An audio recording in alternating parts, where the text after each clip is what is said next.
Yo, what's up guys? Will the RNG Lord here, and I'm bringing you my Week 3 matchup of NPL Minors. This week, we're taking on Ultra Player, coach of the West Virginia Miniors, and his team consists of Megalopony, Ferrothorn, Hydreigon, Nidoking, Rotom Heat, Swampert, Mimikyu, which is a Z user. I think I forgot to put that on there. Slowking, Togekiss. I'm pretty sure Lycanroc is also a Z user. I could be wrong though.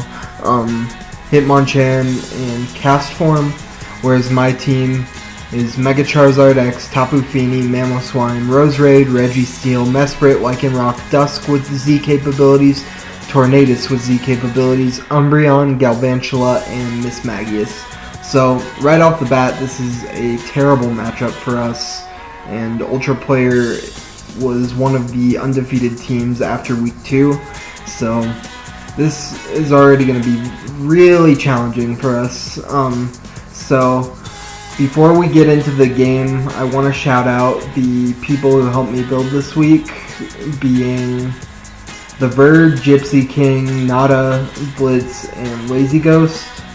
And this is the team we and A12 QSD, and this is the team we ultimately opted on. So we have Lazy Ghost, our Charizard X, with Roost, Will-O-Wisp, HP Grass, and Flare Blitz. HP Grass is kind of to lure the Swampert in, and Will-O-Wisp is for to burn Megalopony and Mimikyu and some of his more offensive threats. Then we have Nada, our Tapu Fini, with Defog, Moonblast, Surf, and HP Fire. Once again, HP Fire is to kind of lure the Ferrothorn in, and this has a lot of investment in it.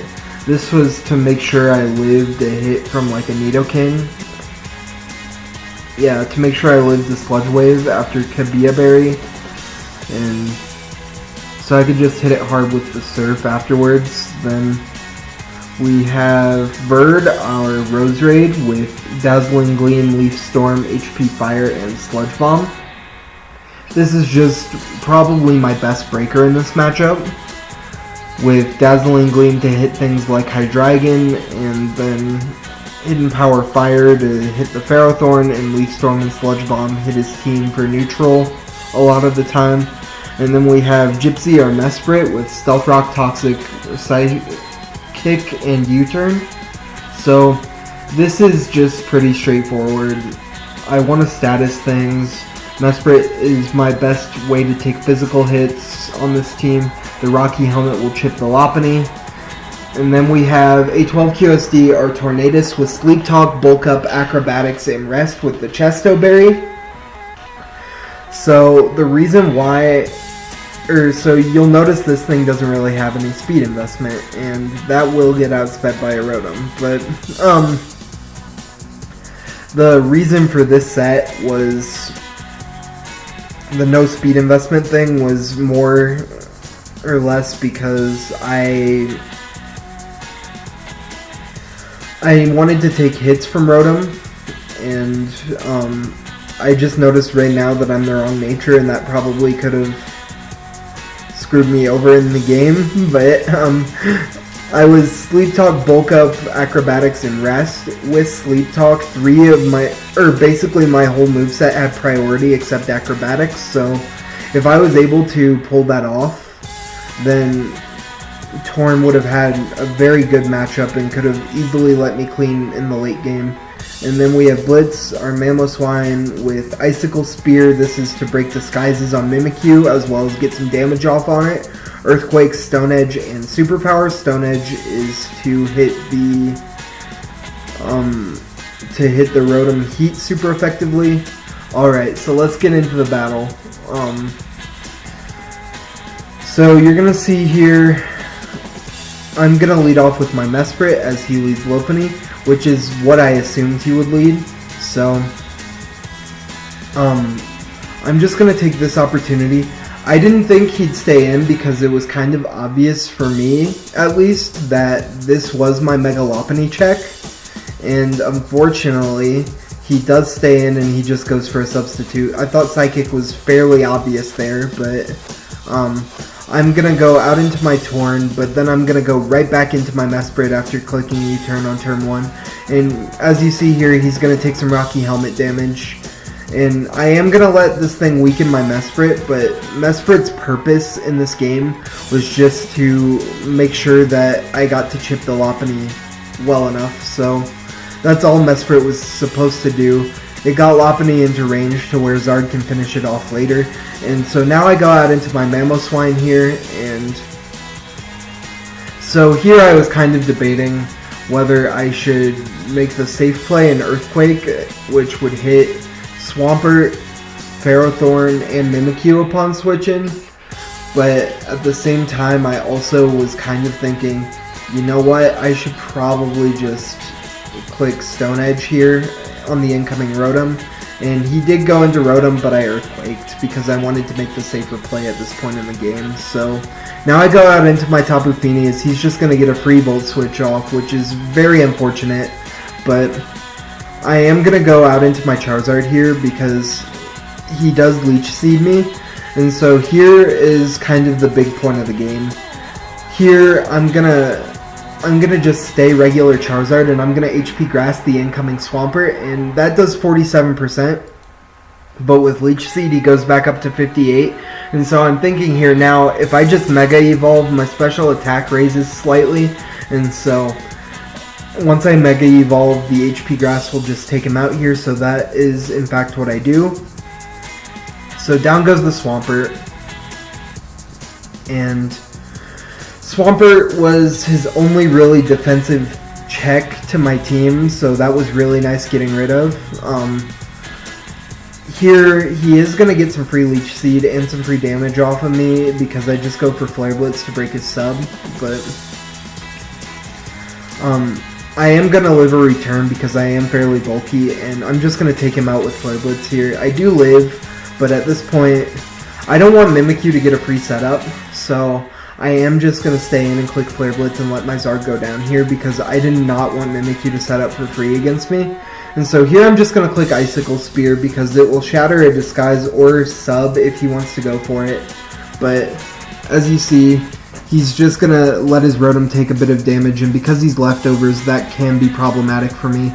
So I do go into Fini to get the terrain up. I knew he was going to Will-O-Wisp there, so I just made the correct play and went into Fini to kind of block that. And I do go back out into Mamoswine to kind of put some pressure on this. So now I go into my Roserade as he goes Ferrothorn, and now I'm expecting him to, I am going to click HP Fire here, and he's just going to Gyro Ball me, which unfortunately this is the range to where my Life Orb will take me out here, but I did a lot of preparation for this game, and I know for a fact he wants to keep Ferrothorn around at this point, otherwise he doesn't have a reliable check to the rest of my team.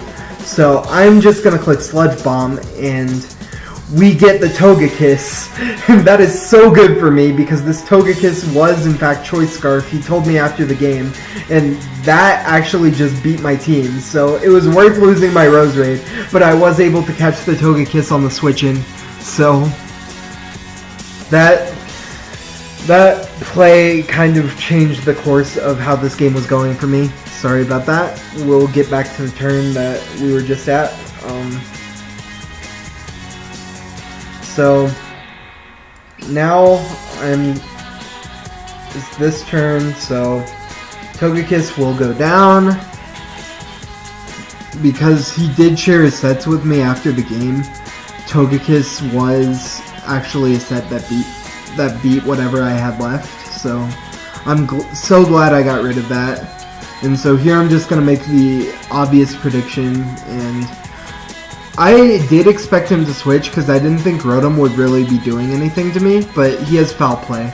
So I did Icicle Spear to either weaken the Ferrothorn or break the Mimikyu's Disguise, but he is just going to stay in and Foul Play me here. And so I'm going to go back out into my Fini, and he is going to get the Volt Switch off, going into Ferrothorn, and I'm just going to click HP Fire, which will take out the Ferrothorn here. Damn it, I keep resetting. Sorry about that, guys.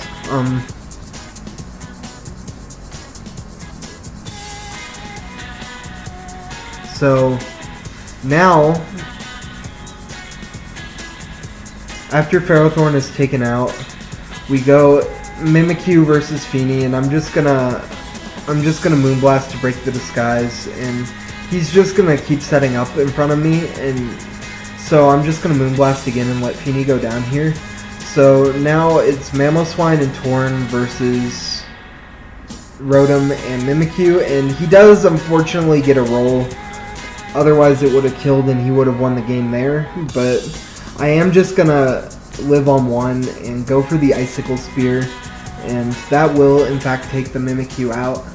And so now he goes into Rotom, and so here's where I kind of have to play carefully, and as you will see, I didn't play that carefully. So I should have just bulk upped here because I lived a Volt Switch. Instead I just fire off Rest and pop my Chesto way too early. If I had just went for a bulk up, then I probably would have won this game, but I do misplay with my Torn slightly. I do, however, get rewarded, and he does get some rolls, so yeah, if I had just hit him with a +1 acrobatics as opposed to a neutral acrobatics, then this game would have been mine. But as you see here, I do just go for Stone Edge, and he barely lives. He lives on 6%, which he told me after the game it was just out of range of being a roll. So had I bulk upped, I won there, and that's a little unfortunate, but I did make it come down to the wire, and I really want to give myself props for that because Ultra Player is a very good player, and he was one of the last undefeated teams, and the matchup was so hard for me to win.